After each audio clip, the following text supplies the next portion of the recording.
I haven't made a video in a while. I think I'm making this video just because I like the idea that someone else is going to hear what I'm saying. I spend a lot of time talking to myself. And I kind of said on Facebook, like, I'm not going to talk about my trauma anymore. I'm going to focus on, my art and my creativity. And there's a balance. I don't know. I feel ashamed.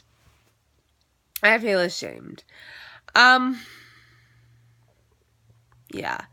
It's hard. There's this,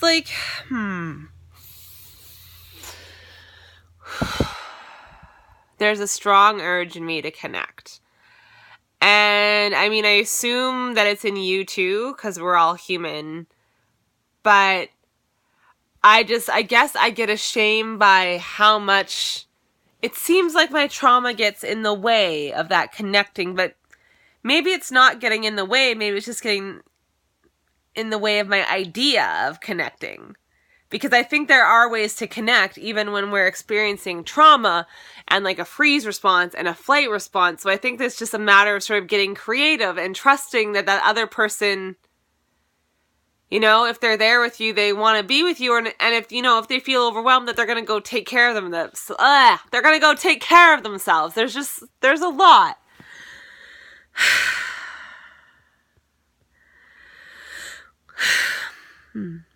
I feel frustrated. I feel really frustrated. And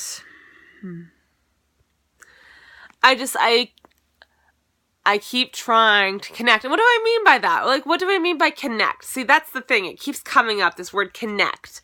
But there are moments of connection. Like, I was hanging out with this friend of mine yesterday, and there's moments of connection, and there's moments, but there's like...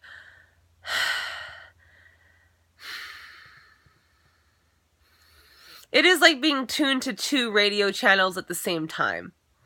I'm like wanting to be present with this person, and I'm wanting to be there, and a part of me is there, and a part of me is able to laugh and engage and touch this person and, notice the birds with them. But another part of me is over here, like processing my trauma, and there's like anger coming up, and, there's shame coming up, a lot of shame about my trauma coming up, a lot of shame about my mental illness coming up, and how, when someone's in my own personal space, it's just so clear. Well, it's so clear to me that I still haven't, healed all the way. And like maybe the idea that I can heal all the way is kind of impossible. But yeah, so shame comes up. And then also I think the initial thing that happens for me when someone comes into my space is the flight response comes up. I'm like, I want to go away, I want to get out of here, oh my god, why are you here, oh my god, go away, and then I'm like, but another part of me is like, but they're my friend and I love them and I want to connect with them, but I'm like, I also want to go away. So, yeah, it's like there's, two radio channels in me. One of them's like, let's connect, I love people, I need people. The other part of me is like, no, get out of here! So, yeah, I have disorganized attachment styles, and that's fun. And that's just a word. It doesn't even mean anything. It just means it's hard. That's it. It means that I have to learn how to navigate this, and like, how can I, meet this fear when someone else comes to my space? What can I do to make it easier for me to actually express this fear, and not just suppress it? Because if I suppress it, then anger comes up, then shame comes up. Then I'm thinking, I'm not supposed to be myself around them, or I'm supposed to entertain this person. And it can be hard because oftentimes I get the sense that people kind of defer to me and almost see me as like a leader. And so then they're kind of waiting for me and my cue. And I'm like, I don't have a cue. I'm afraid.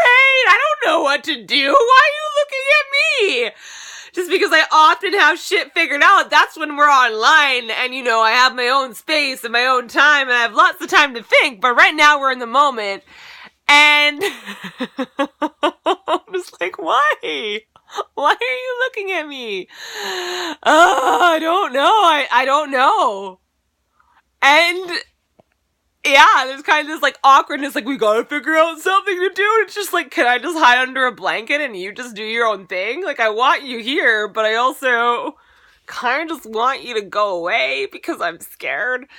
And I also love you, and that brings up stuff for me. So,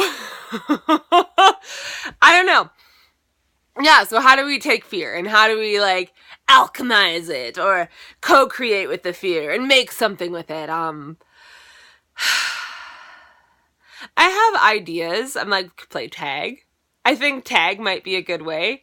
When that person comes, let's play tag. Let's go play hide and seek so I can hide. And maybe you'll find me and maybe you won't. And maybe we switch to the dynamic. Maybe they're the one hiding and I'm the one looking. And I'm just like, oh, I'm just not going to find you. I'm just going to go hide under my blanket. Or maybe there's a practice that can be done. Because, like, I have practices in place with this person where, you know, we do grounding together. And, you know, we do a check-in question. And I think there's this sense of me like, well, I gotta be grounded in this, like, little short check-in time, which is, like, maybe, like, you know, 5 minutes. Like, I gotta be grounded. And after that, like, I gotta be on my game. It's like, holy fuck, that's high stakes. Jesus effing Christ. So yeah, another possibility could be just sort of just like doing like a 15-minute practice where, you know, we're in the same space, but we're not actually interacting. Because I think sometimes I really need to come back to center before I'm connecting to this person. Kind of just get used to the sense that, okay, they're in my bedroom. They're in the same space as me. They're in my home.